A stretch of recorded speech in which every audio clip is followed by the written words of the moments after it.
तीन दोस्त, एक सुनसान पहाड़ी होटल और एक कमरा जिसका दरवाजा एक बार बंद हो जाए तो किस्मत भी बाहर रह जाती है। क्या राहुल, कबीर और विक्रांत इस रात जिंदा निकल पाएंगे? इन्होंने एक ऐसी रूह को जगा दिया है जो कभी सुई ही नहीं थी। आज की कहानी सुने। आखिरी कमरा। एक खौफनाक रात, एक शैतानी कमरा और तीन दोस्तों की ड्रोनी तकदीर। अगर आपको ऐसी ही कहानियां पसंद हैं तो अभी हिस्ट्री एरिया चैनल को सब्सक्राइब करें, वीडियो को लाइक करें और नीचे कमेंट में बताएं कि कहानी का कौन सा सीन आपको सबसे ज्यादा खौफनाक लगा। कहानी शुरू होती है, लेकिन ख्याल रखना कुछ दरवाजे सिर्फ खिलने के लिए नहीं होते। राहुल, कबीर और विक्रांत कॉलेज के जमाने के गहरे दोस्त थे। तीनों ने मिलकर एक छठी का प्लान बनाया और हिमाचल प्रदेश के दूर दराज इलाके में वाक़े एक पुरानी वादी को देखने निकले।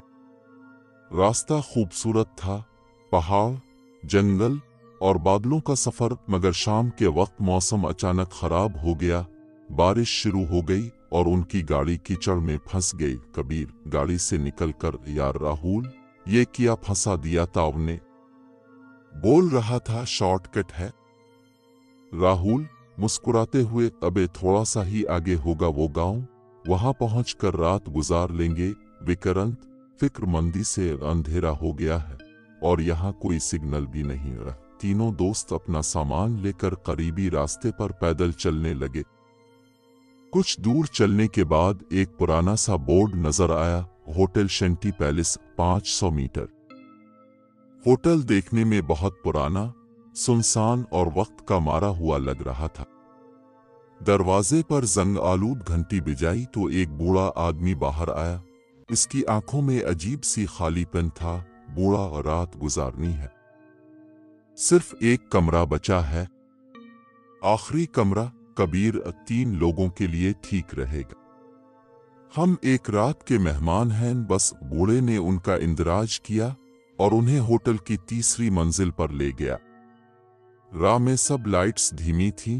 दीवारों पर पुराने सियाह व सफेद फोटो लगे थे जिन पर लोगों के चेहरे धुंधले थे। विक्रांत आहिस्ता से, यार ये जगह अजीब नहीं लग रही। राहुल, बस रात गुजारो, सुबह निकल जाएंगे। कमरा 309 खुलते ही एक सर्द लहर अंदर आई। कमरे में 3 बेड, एक पुराना सा अलमारी और एक दीवार पर बहुत बड़ा आईना था। कबीर आईने की तरफ देखते हुए, ये आईना तो वैसा है जैसे भूत वाली फिल्मों में होता। राहुल हंसते हुए, डरपोक कबीर। तीनों ने सामान रखा, कपड़े बदले और थकन की वजह से जल्दी सो गए। मगर आधी रात को, सुबह के 3:03 कबीर की आंख खुली। कमरे में अजीब सी सर्दी थी। उसने देखा कि आईना खुद ब खुद धुंधला हो रहा है, जैसे कोई अंदर सांस ले रहा हो। कबीर धीरे से, राहुल, विक्रांत, उसने दोनों को जगाया। तीनों ने आईने की तरफ देखा। आईने में उनके पीछे एक और साया खड़ा था, मगर पीछे कोई नहीं था। विक्रांत चिल्ला कर, ये क्या था? अचानक कमरे का दरवाजा खुद ब खुद बंद हो गया और आईने से एक लड़की की सरगोशी सुनाई दी, तुमने आखिरी कमरा चुना, अब वापसी मुमकिन नहीं। तीनों ने अगली सुबह होटल से भागने की कोशिश की, मगर नीचे का रास्ता एक सिरे से खत्म हो चुका था, जैसे वो होटल दुनिया से अलग हो गया हो। बूढ़ा आदमी गायब था। उन्हें एक पुरानी किताब लाइब्रेरी में मिली जिसमें लिखा था, कमरा 309 इस लड़की का था जिसने 50 साल पहले खुदकुशी की। जो भी इस कमरे में रहता है वो उसकी रूह को जगा देता है। राहुल, हमें कुछ करना होगा वरना हम हमेशा यहीं कैद रह जाएंगे। रात होते ही रूह ने दोबारा जाहिर होना शुरू किया। कबीर को ख्वाब में लड़की ने बुलाया और उसे एक राज बताया, रूह, मेरी हड्डियों को होटल के पीछे दफन किया गया है, मुझे आजाद करो वरना तुम भी मेरी तरह यहाँ कैद रहोगे।